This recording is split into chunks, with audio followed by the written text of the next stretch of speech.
برداشت کا مادہ بچوں میں کیسے پیدا کریں؟ جی ہاں، آج ہم سیکھیں گے برداشت کا مادہ بچوں میں کیسے پیدا کریں۔ بچہ جب اس دنیا میں آتا ہے تو وہ اپنے ساتھ برداشت کو لے کے نہیں آتا، بلکہ اس کو سکھایا جاتا ہے۔ بچہ جب اس دنیا میں آتا ہے تو وہ ایک خالی کیسٹ کی طرح ہوتا ہے۔ اس کے اندر ہم جو فیڈ کر دیں گے، جو سکھا دیں گے، بچہ وہی پلے کرے گا۔ تو جی ہاں، آپ نے آج سے بچے کو برداشت کرنا بھی سکھانا ہے۔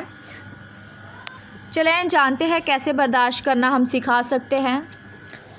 بچے کی شخصیت سازی اور ذہنی نشو و نما براہ راست تعلیم و تربیت پر منحصر ہوتی ہے۔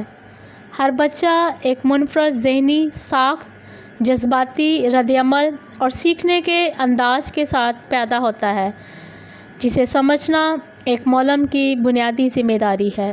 بچوں کی نفسیات کا مطالعہ ہمیں یہ سکھاتا ہے کہ ہر عمر میں بچے کیسے سوچتے ہیں، کیا محسوس کرتے ہیں، کس طرح کے ماحول سے متاثر ہوتے ہیں۔ ایک استاد اگر بچے کی ذہنی سطح اور نفسیاتی ضرورتوں کو سمجھے بغیر تعلیم دینے کی کوشش کرے تو سیکھنے کا عمل متاثر ہو سکتا ہے۔ مؤثر تدریسی طریقے انہی نفسیاتی اصولوں پر مبنی ہوتے ہیں جو بچے کو دلچسپی، سرگرمی اور عمل کے ذریعے علم کی طرف مائل کرتے ہیں۔ بچوں کی فطری تجسس کو راہ دکھانا حقیقی تعلیم کہلاتی ہے۔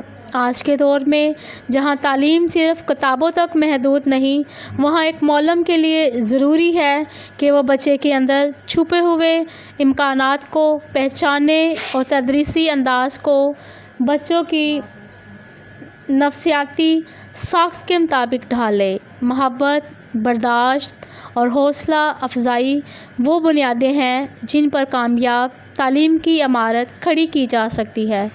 بچوں کی نفسیاتی احساسات کو نظر انداز کرنا نہ صرف ان کے سیکھنے کے عمل کو متاثر کرتا ہے بلکہ ان کی خود اعتمادی اور شخصیت پر بھی منفی اثر ڈال سکتا ہے۔ لہٰذا بچوں کی تعلیم کے لیے ضروری ہے کہ ہم ان کے جذبات، خیالات، دلچسپیوں اور خوف کو سمجھ کر ہی تدریسی عمل ترتیب دیں تاکہ سیکھنے کا ماحول خوشگوار، مفید اور دیرپا بن سکے۔ تعلیم کے میدان میں مؤثر تدریسی طریقوں کا تعلق براہ راست اس بات سے ہے کہ استاد بچے کی ذہنی کیفیت، جذباتی توازن اور تعلیمی رجحانات کو کس حد تک سمجھتا ہے۔ ہر بچہ الگ سوچتا ہے۔ کچھ بچے سوالات پوچھنے میں دلچسپی لیتے ہیں، کچھ مشاہدے سے سیکھتے ہیں تو کچھ تجربات سے۔ لہٰذا استاد کے لیے ضروری ہے کہ وہ بچوں کے مختلف سیکھنے کے انداز جیسے سمعی، بصری، حرکی اور تلقی طریقوں کو پہچان کر مناسب تدریسی حکمت عملی اپنائے۔ اس کے علاوہ ایک مثبت اور غیر خوفزدہ تعلیمی ماحول بچے کی تعلیمی کارکردگی پر براہ راست اثر انداز ہوتا ہے۔ جب بچے کو عزت دی جاتی ہے، اس کی بات سنی جاتی ہے، اس کی غلطیوں کو سیکھنے کا ذریعہ سمجھا جاتا ہے تو اس کا اعتماد بڑھتا ہے۔ نفسیاتی تحقیق سے یہ بات ثابت ہو چکی ہے کہ وہ طلباء جو خوف اور دباؤ کے بغیر سیکھتے ہیں وہ طویل مدت تک معلومات کو یاد رکھتے ہیں اور تخلیقی انداز میں سوچنے لگتے ہیں۔ مؤثر تدریسی طریقوں میں کہانی سنانا، رول پلے، سرگرمی پر مبنی تعلیم، کھیل کے ذریعے سیکھنا اور تصویری مواد کا استعمال شامل ہے جو بچوں کے ذہن کو متحرک رکھنے میں مددگار ثابت ہوتا ہے۔ استاد کی طرف سے مسلسل حوصلہ افزائی، بچوں کی ترقی کو سراہنا اور انفرادی توجہ دینا ایسے عناصر ہیں جو تدریس کو مؤثر بنانے میں کلیدی کردار ادا کرتے ہیں۔ یاد رہے، سیکھنے کا عمل صرف تعلیمی نتائج تک محدود نہیں بلکہ بچے کی مکمل شخصیت کی نشو و نما کا ذریعہ ہوتا ہے۔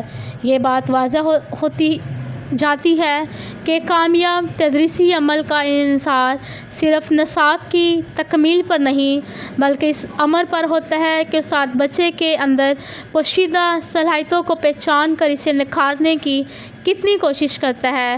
بچوں کی نفسیات کو سمجھے بغیر اگر تعلیم دی جائے تو یہ عمل محض ایک مشینی عمل بن کر رہ جاتا ہے جس میں نہ جذبہ ہوتا ہے نہ اثر۔ ایک اچھا معلم وہی ہوتا ہے جو بچوں کے دل و دماغ تک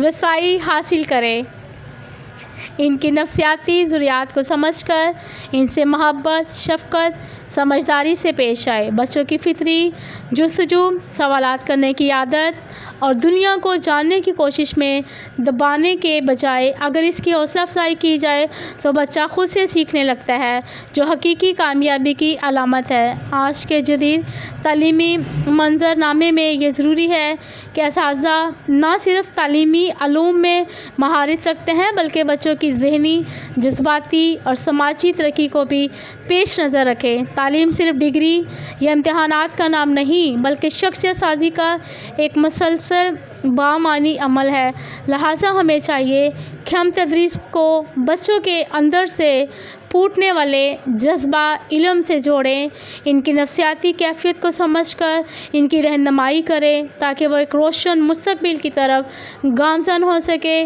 یہی تعلیم کا اصل مقصد ہے، شخصیت کی تعمیر، شعور کی بیداری اور ایک مہذب پرامن معاشرے کی تشکیل۔ Thank you. ناظرین، ابھی ہم نے سیکھا ہے کہ استاد بچوں کے ساتھ کیسے پیش آ سکتا ہے، ان کو برداشت کا مادہ کیسے سکھا سکتا ہے، اور کل ہم ملیں گے ماں باپ کے بارے میں، کل ہم بات کریں گے ماں باپ کے بارے میں کہ ماں باپ بچوں کو برداشت کا مادہ کیسے سکھا سکتے ہیں۔ سو اپنا بہت سارا خیال رکھیے گا اور اپنے بچوں سے خوب پیار کریں اور ان کے لیے دعائیں خیر چاہے، اور میں بھی آپ کے بچوں کے لیے دعائیں کرتی ہوں کہ خداوند ملک پاکستان کے نوجوانوں کو، بچوں کو حکمت دانائی دے تاکہ ہمارا پاکستان ترقی کرے۔ Thank you.